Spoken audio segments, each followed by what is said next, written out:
भोजपुरी की नई जानकारी के लिए हमारे साथ जुड़े ये लाल रंग का सब्सक्राइब बटन क्लिक करें और बेल आइकन को दबाएं, जिससे नई वीडियो की जानकारी आप तक पहुंच जाए। जान लीजिए, सब्सक्राइब करना बिल्कुल फ्री है। आखिर क्यों रो पड़ी अक्षरा सिंह?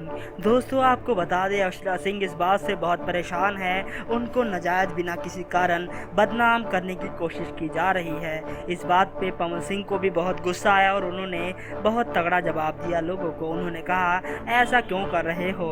अक्षरा एक नहीं, करोड़ों अक्षरा है। हर घर में अक्षरा हो सकती। अगर आपके बेटी का नाम अक्षरा होगा तो क्या आप इस तरह अक्षरा का नाम बर्बाद करोगे? क्या आपकी बहन का नाम हो, क्या आपकी बेटी या आपके रिश्तेदार का किसी का नाम हो, क्या आप बदनाम करोगे अक्षरा को? इस बात का खुलासा करते हुए उन्होंने कहा, प्लीज मुझे बदनाम मत करो। इस बात से अक्षरा के आंखों में आंसू आ गए। वो बहुत ही परेशान हो गए।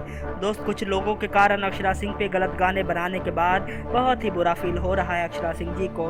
उन्होंने अपनी मेहनत के बलबूते इतना बड़ा मकाम हासिल किया है। इस बात से कुछ लोगों को ये हजम नहीं हुआ और उन्होंने बदनाम करने की कोशिश की अक्षरा जी को। हम उन लोगों से रिक्वेस्ट करते हैं, ऐसा ना कीजिए। अक्षरा सिंह जो भी अपनी मेहनत के कारण है। धन्यवाद।